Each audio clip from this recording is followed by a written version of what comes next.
The Afterglow Level 3 headset from PDP was officially released on launch day for the Switch. In fact, it was what most people had to choose from. It was either this or the lower one that you could get that was a single ear. This is the premier one from PDP for the Switch. It has official Switch branding on the top, and it is clearly marketed towards the person who bought the Switch.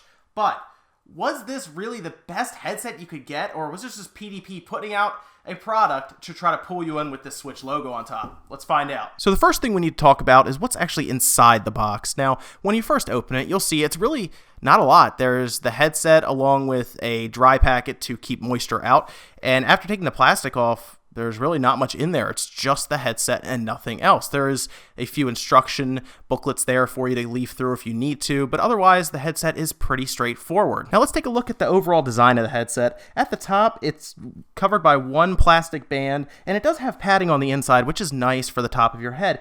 It does have adjustable height straps on either side, so you can make the headset larger or smaller depending on the circumference of your head.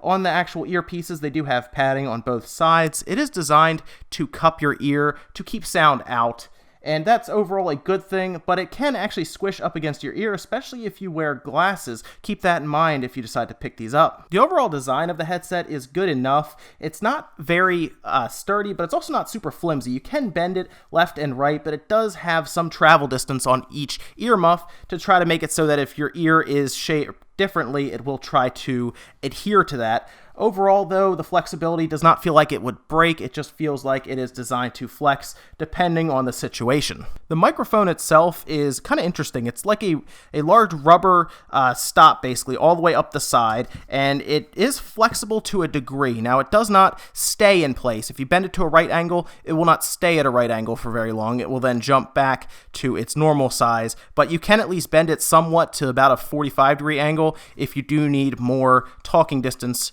to get your point across. I'm not really sure why these headset manufacturers decide to put these glossy panels on the side here, especially PDP. It really accomplishes nothing, and as much as they probably think it makes it look prettier or more premier, it actually ends up scratching very quickly, and it ends up making the headset look worse over time. And that brings me to my biggest complaint of this entire headset. It's gotta be the cable length.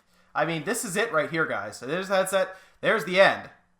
Are you kidding me, PDP? The cable itself measures 3.5 feet, just about, right around 41 inches or so, just under that. Overall, I feel like PDP forgot that this system also plugs into the TV and gives us video and sound through there. A lot of people like to have a headset that they can plug in and not bother people around them, or get a better immersive feel with headsets like these. However, in my time, I found that I was unable to use this in TV mode at all. In fact, I would have to stand maybe a foot from my 50-inch TV just so I could use it, and any further back, I would see the Switch start to move, and I'd get really concerned that one false step would send my Switch to the floor. In handheld mode, the cable length is no problem because you usually don't have it very far from you, and there's no direct angle up that you usually have to sit up or away from. So generally, in handheld mode, this headset works fine. In fact, if you are only playing in handheld mode for whatever reason, this headset is great. There's no real problem at all. The only real problem I have with it, even in handheld mode, is that the volume up and down rocker is a little too close to the top earmuff,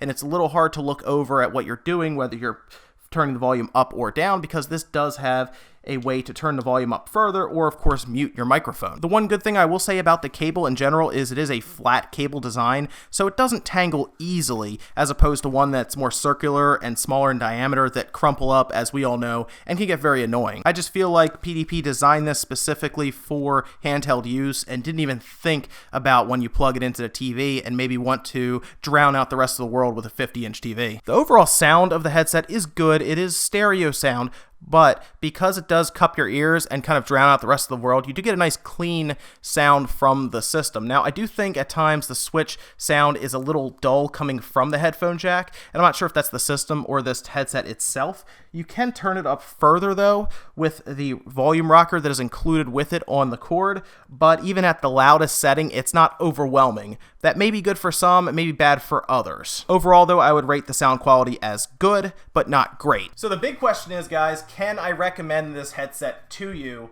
despite these flaws? And really, I can't. This headset is $40. It's $39.99 at retail, and it's really only good in one mode. Even in tabletop mode, I wouldn't trust it just because it is pretty easy to forget what you're doing and then pulling the tablet with you. So I would not recommend these unless you are only going to be playing in handheld mode. I just think your $40 could go further with a different headset that isn't Switch branded, that has a longer cable. Otherwise, you'll have to spend more money to buy an extension from here to your system. And at that point, why don't you just spend the money you're spending on the extension and get a more premium headset? And that's it for today, guys. Make sure you comment, like, and subscribe. If you got one of these headsets, let me know what you think of it. I'm just not happy that I can't use it with my TV. I am pretty much tethered to a 3.5-foot cable. So in handheld mode, that's really the only way I can use it. But again, if you are set up in handheld mode, it will work fine. It may even travel well, although it might be a little big, and it could break in some bags, maybe if you're on a plane or even taking a train somewhere. Otherwise, though, I think you could spend your money better elsewhere. But let me know what you guys think down below, and I will see you next time.